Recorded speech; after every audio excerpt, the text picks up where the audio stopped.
How we going, guys? It's live on Hoggs vlog. We're talking about last night's game, but just before we get into that, Sam Colgan, how you going again? Here, Nasail, you're on again. That's fantastic. Thanks very much. And Radhika Babu, Rajesh Shah. But anyway, let's get into it. What happened last night, and we're going to be talking about Sanju Samson and Rahul keeping their name up in the Indian selection spotlight. They just played fantastically last night. So let's roll bumper and get right into the live Hogs vlog.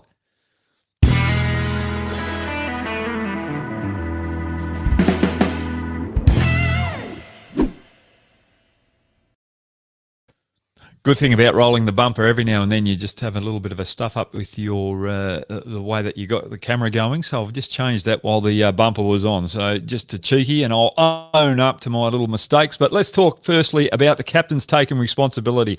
Rahul and Sanju Samson really standing up when needed. Yes, both of them got dropped once, Rahul did, and Samson twice. But they just took the game right by the scruff of the neck and set it up for their teams. But the thing I like about both of these players is they play old type of cricket. They don't try and slog.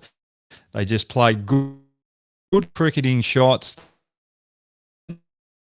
For me, both are good leaders and both are premier batsmen in the IPL, and I'm hoping that these two play a lot more for India. I think Rahul's going to get more opportunities than Sanju Samson, but both are quality players, and it just shows the Indian depth in their batting. Let's go to the next point. Just Samson taking the leadership role and not taking the single in that final ball when they needed 5 off the last 2 balls. He hit it out to the deep. Morrison virtually ran 2, but Samson wouldn't have got back if there was a decent throw to the keeper's end because he was on the back foot and powering away. Morrison was already in that groove to run up and run back. So Samson wasn't going to get back for 2. So I look at it and straight away, you're thinking, why don't you take that single when you've got someone like Morrison out the other end who can hit a boundary? So I was thinking, right, he's done the wrong thing there because Morrison's got the ability to power it and hit a 4. Doesn't have to hit a 6 to win the game. If he gets an outside edge or an inside edge, it can go fine down to the boundary there. So there's a lot of options for Morrison to get the boundary. But then looking at it, Samson was used to the conditions, was getting lined up with the left armour over the wicket, bowling across, and he just felt that he was comfortable that he'd be able to find that boundary and hit the 6. So in the end, you could have gone both ways, but the ball was there to hit. The only mistake he did was try to go too square rather than a little bit straighter. The ball was there for him to hit. He just did it, not taking the single. I think he made the right decision because Morris would be nervous in the new lineup, and he hasn't really found his feet with the batting. He only faced a couple of balls. Sanju Samson was on song, so Sanju Samson, good leadership there by taking the responsibility. So for me, I don't think it was a bad decision. A lot of people will be talking about that right now, and because it didn't pay off when he didn't stay there, it's so easy to get on his back and really get stuck into him. So don't. He made the right decision. All right, drop catches. Let's get into that next point. Drop catches. How many were there last night? It was terrible. And look, the big moments, Rahul getting dropped, Sanju Samson getting dropped twice. Both teams should have won this game easily if they'd taken their catches. But the big ones were Josh Buttler running back and what's his name? Big Benny Stokes, the Englishman, running in from mid-off. It was going to be an easy catch for Ben Stokes. That's where you've got to have good communication, and the man running in, having the easier options, just got to yell out and say, get out of my road to the other player. And 2 Englishmen having that communication issue is not on. So that was a surprise for me. And then Agarwal running backwards or sideways, but it was still backwards, and Shah Rukh Khan coming in from the deep was another one. Communication is the key, and we've seen communication in the field this particular game and a couple on in the competition between Chennai with Rana getting run out and Rohit Sharma getting run out with lack of communication. So communication has got a lift in the IPL moving forward. So let's move off last night's game and move into the talking points today. Predicted 11 for Kolkata. Let's just quickly get that up if we've got the team there. For me, I don't think there's going to be too many changes. If anything, I'd probably move Harbishan Singh out and might bring in a pacer in Mavi. But, playing down there at Chennai, I think as we have more games in Chennai, the wicket is going to turn more. So they may stick with Singh tonight. They've got plenty of pace options there as well, so they can stick with Singh. But for me, I think Mavi might be the only move coming in there. Let's go to the next point. Team that we've got there, the predicted Mumbai team. For me, I think that Cock's going to come in for Lynn. The reason being is Rohit Sharma won't be happy with Lynn running him out last game. So out you go, Lynn. In comes De Kock. But De Kock's the keeper. De Kock gives you that left-hand batting option too out the top of the order. And they've been with him for the last couple of years. So they'll want to go back to that consistent lineup that they had a couple of years ago. They'll be very happy with the way that Lynn batted last game. And that is just making them a little bit more comfortable moving forward with their depth in the team. Now, I'm just going to go through 3 points or 3 matchups that I think are going to be the big ones in this game before we get into the questions. Rana against Bolt and Boomerang. I think that one is a big one. Rana had a great start. He's got, I think, 3 or maybe 4 50s opening the batting, but he's got a couple of low scores in between them as well. Now, these 2 particular bowlers can swing the ball. They've got a little bit of extra pace as well. So this is going to be a big test for Rana to see if he's the bee's knees to open the batting and be successful in the latter part of the tournament for Kolkata Knight Riders in that position. The next one is Prasidh. I want to see how he goes against the big hitting middle order of the Mumbai Indians. Now, there's something lacking with Prasidh at the moment, which he's trying to improve on, as I talked about last vlog, is getting Yorkers and slower balls, executing them under pressure to bamboozle the opposition batsman. So has he got those little improvements tonight to take on the Mumbai Indians middle order? That's what I'm looking for. And Rohit Sharma and Cummins. So Rohit Sharma, obviously one of the best opening batsmen in the short form of the game against the best bowler in the world at the moment, Pat Cummins. That's one that I'm looking forward to. And I think Rohit Sharma might, if Pat Cummins opens the bowling, Rohit Sharma might get on top of Cummins in that sort of situation. But later on in the death overs, if they're bowling against each other, I think it'll be a reverse where Cummins gets on top of Rohit Sharma in that position later on in the innings if that matchup happens there. So, all right, let's get into the questions. This is the part that I really like. Hopefully I got that short and sharp. Yes, it was less than 10 minutes, so we can get into the interaction.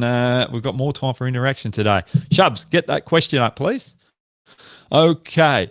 Sam Colgan, Righty-o, straight off the bat. Hope all is well over in South Australia. We've just had the cyclone here in Perth, and it looks as though it's gone over to South Australia. So hopefully you're okay there, and it doesn't hit everyone in Adelaide. Do you see Sanju Samson, KL Rahul making a way into the Indian ICC T20 World Cup 11 with their performances overnight? If so, who do they replace? I can't really see Sanju Samson being still got that position at number 4. KL Rahul, he's always going to be in the squad because of his versatility. We've seen him keep. We've seen him open the batting. We've seen him bat out number 4 as well. And every time he's been put under pressure, put in a new role, he's stood up and delivered. So I think KL Rahul's going to have more opportunity moving forward than probably a Sanju Samson. But Sanju Samson, if he keeps these performances up last night that he did, he's really going to put pressure on someone like an Iyer in that middle order. So for me, Eyres the place in that Indian T20 team that's under the limelight at the moment. So, yeah, no, there's some good options there. But Rahul for me, more than Sanju Samson at this present stage. Next question. Neeraj Chowdhury, how you going, mate? Hope all is well where you are. Jalaj Sharma, Mitu Chahal, how you going? Oh, Billy Gates, thanks for getting on board again. I hope Microsoft is going well there, Billy Gates. Rajesh Shah, thanks very much for all getting on board. Who, according to you, is a better wicketkeeper batsman between Pants and Samson in terms of technique and hitting ability? Well, Niraj, for me, I think Sanju Samson's got a better technique with the bat, but Pant is more destructive. I'd rather have Pant in my team than Sanju Samson in that scenario, because for me, Pant, he plays without fear. He can turn the game on the head, and for me, he's got bigger hitting capability than Sanju Samson, and he's got a wider range of shots as well. I'd rather bowl to Samson than Rispa Pant. I'd be a little bit nervous out the top of the mark with Pant. With Sanju Samson, I think I've got a lot of options where I can cramp his style and limit those boundary opportunities. So, very good question there, Niraj. Let's go to the next question, please, Shubs. I'm a little psyched today. I'm up and ready to go. Aditya Nasail, Rian Paragnok, rate it? Asked Hoggy.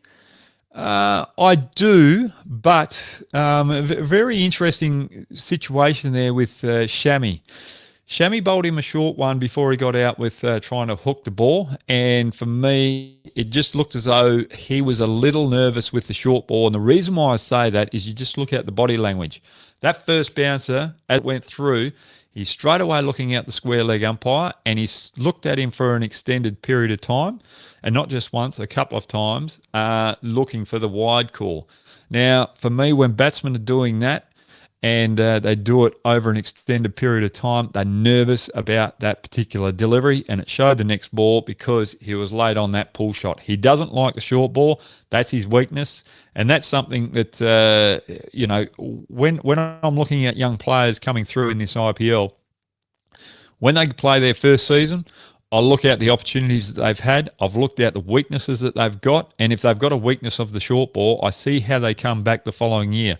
And if they haven't rectified it or haven't got an option to play those type of shots, that's when I get off the bandwagon and think, right, well, he's only going to have a short career. So for me, Parag, at this stage, has to find an option to play that short ball. So good little point there, Didier. I like Parag, but I just think he's got that one flaw which is going to be tested out through this IPL, and you need that pull shot later on the innings as well. Next question, please, Shubs. Fat Huntsman, how you going? Actually, there were a couple of others that came on with some funny little handles that got me caught, and they'll catch me at some stage through the rest of this tournament. Hello, Hoggy. There you go, mate. R. Richardson, Meredith, Bus, and Samson looks like he's taken some points from the Indian legend Dhoni. Do not giving the final ball to Morris. Your prediction for the playoffs. All right. Richardson and Meredith, this was the first game of IPL that they played last night. Richardson didn't get the ball to swing when he had the new pill, and that's one of his strengths. So, yeah, he didn't have a good night. Meredith didn't have a good night last night. But the thing with both of these particular players, they give 100%, and they will go home tonight and think, right, okay, what do I have to do to improve in the next game on this same wicket? And they'll come back better for it. For me, those two have to stay in the team moving forward. You give them another opportunity. I'd give them 3 or 4 opportunities before I'd even think about making changes, because you want to have that consistency. You want to give the players confidence. And they had a win last night as well, so it makes it easier not to change the team and give them another opportunity. Yeah, I think Samson's cool as a cucumber leading. I think it was a good option for Rajasthan Royals to have him as captain. I remember playing for the Royals, and he came in as a youngster. He was very shy, very nervous, but also he had a lot of respect for the other players in the team, and I could see a little bit of leadership quality within him. And I think it's great that he's captaining the team, especially when he's got the big names such as Butler and Stokes around him. And last night, he looked calm, collect, didn't look overawed, and I just thought he made some good changes with the bowling last night. And I thought both captains captained really well. It's up to the bowlers to execute, and I thought they made the right decisions at the right times. So Samson, for me, is spot on there. And the way that he took responsibility in those last two balls, not letting Morris take the strike, I thought it was the right decision. He was comfortable. He was ready to. He'd lined up the left arm bowler to go over cover. He just didn't time it as well as he'd like to. The ball was there. So for me, all his decisions yesterday were spot on. My predictions for the playoffs. I think the Delhi Capitals at the moment and Mumbai Indians are definitely the two favourites. And for me, I actually like RCB at the moment and Kolkata Knight Riders. The next dark horse for me is the Punjab Kings. I'm a little bit worried about the other three teams. So that's my predictions at this moment. And those predictions are going to change throughout the tournament because we see teams get on a bit of momentum. Teams change their lineups and change their balance of the team. So it's going to be an interesting IPL moving forward. Fat Huntsman, thanks for those questions. I virtually did the whole half an hour with those questions, but thanks for joining me. John Martin, Maria Agnes, how are you going? Did I say? Oh, Maria Agnes. Sorry, John Martin, Maria Agnes. Come on, George, you can read better than that. You did go to a school over here, an English school. Hello, Hoggy. Is Ben Stokes RR's ideal opener? Benny Stokes, I don't think so. I think he's got to bat down the order, the position that he does for England. Sometimes in IPL teams, I don't mind an opener going down down the order like Bairstow, but I don't like a middle order batsman going up and opening the batting when you've got a proven opener in there as Joss Butler. So for me, I'd go with Butler opening the batting and Ben Stokes batting down the order. And last night, I wish I had some footage here, but it's something that I want to bring up with Ben Stokes. He played that pull shot against Shami. Now, if I was Ben Stokes, I would have just stood there. He didn't know where the ball was, but just stood there, not moved. Then the fielders would have had to go around him. But the issue last night, he put his head down and he started walking towards the dugout, and he was a metre out of his crease. If he stood there and the players couldn't catch the ball, I would have thought that the team would have appealed for obstruction of the fielder because he'd moved in. He wasn't attempting to take a run. He'd moved into the place where the ball was coming down. That's why he got out of the road. So a little bit of a contentious issue there. And some people, that could be a question that we could raise and after this vlog and put it to everyone. What do you think? Do you think if he stood there after being a metre out of the ground, would that be obstructing the field? Give your answers yes or no. Actually, I might put that on my Instagram handle today. We'll put that on the Instagram handle at Brad Hogg _Hogg. But John Martin, that's a very good question. Ben Stokes down the order for me, Butler to open the batting. All right, next question, please, Shubs. Tenmoy Chakraborty, how you going, mate?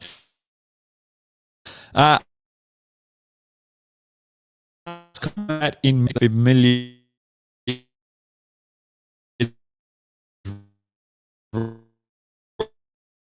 roles. Explained it in the last question. We're having a little bit of a blackout there. We'll come back online. Hopefully you can hear me while that just cut out a bit. But for me, as I said before, IPL teams, you select players to play certain roles. Don't select players to play different roles that they're not used to. The only time you get a player to play a different role than what he's been used to throughout his own career is when you haven't got the depth to fill certain holes. So you might have a genuine, 4 good batsmen out the top of the order, but your whole list is full of top order batsmen.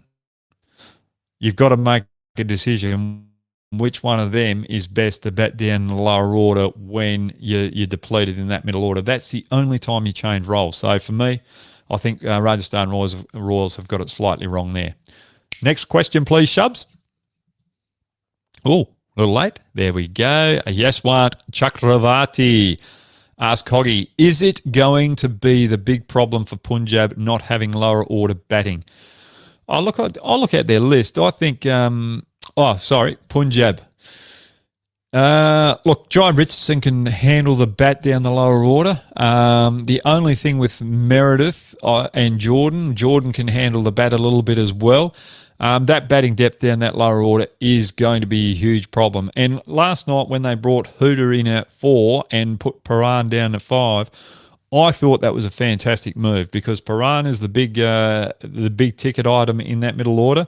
He does that role for the West Indies. He's got a good record in the latter stages of an innings. So I thought they set it up beautifully, put Hooter in at 4 and take a little bit of pressure off him where he's got a little bit of time out in the middle to play his game, but also he doesn't have the pressure of that weak lower order for him to make sure that last night. So for me, Punjab do have that problem down the middle order, and that's why they had Hooter out for 4 and Paran out 5. Okay, next question. Sorry about the cutout. I don't know what is wrong with the with the internet connection here. Train and travel. Well, we've got a bit of the train, but travel, not so good at the present moment around the world. Hopefully it gets back up so that last night, simply the new ball wasn't swinging, and I felt out the latter overs he was trying too many variations. Sometimes, yes, you bowl the odd variation, but his strength is his pace and his Yorker.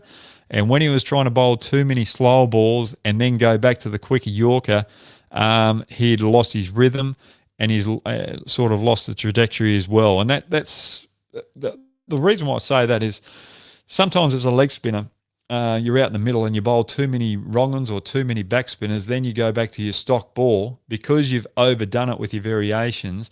Sometimes you just slightly lose the feel for your leggy at that particular moment. So, and you're just slightly off. So it's the same for fast bowling as well. So I think he gets back to his basics, his strength, and just adds a little bit of variety around those strengths that he's got because he is quick.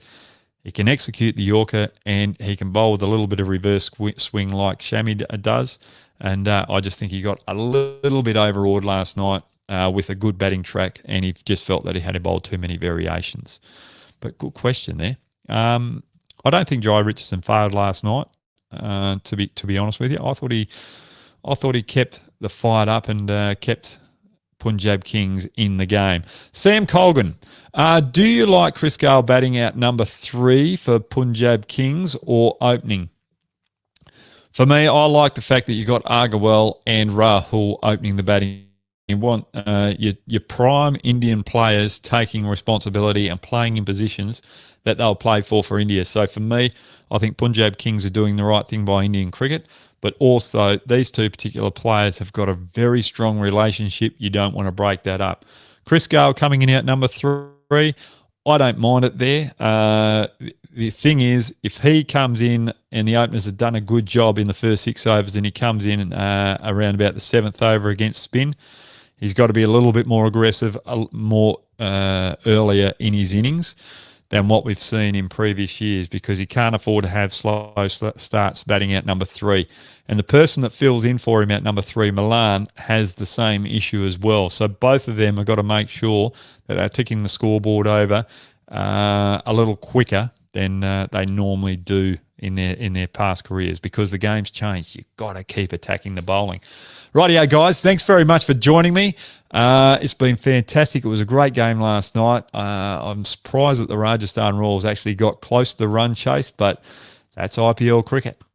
We don't know what we're going to expect. And, hey, one thing we've learnt last night is when you're in the field, make sure you communicate and make sure you're communicating through these tough times with your mates when you can't travel as freedom and meet them in the coffee shops as often as you would like. So keep the communication up, guys. That's the one thing we've learned. So make sure you follow me on Twitter and Instagram at Brad_Hogg. And who have we got tonight? The Kolkata Riders against the Mumbai Indians. Well, I've got to go for Kolkata. Oh, there we go. A little Kolkata team. Sorry about that, Mumbai Indians fans, but I've got to keep my loyalty to my two teams that I've played for. Have a good day, guys.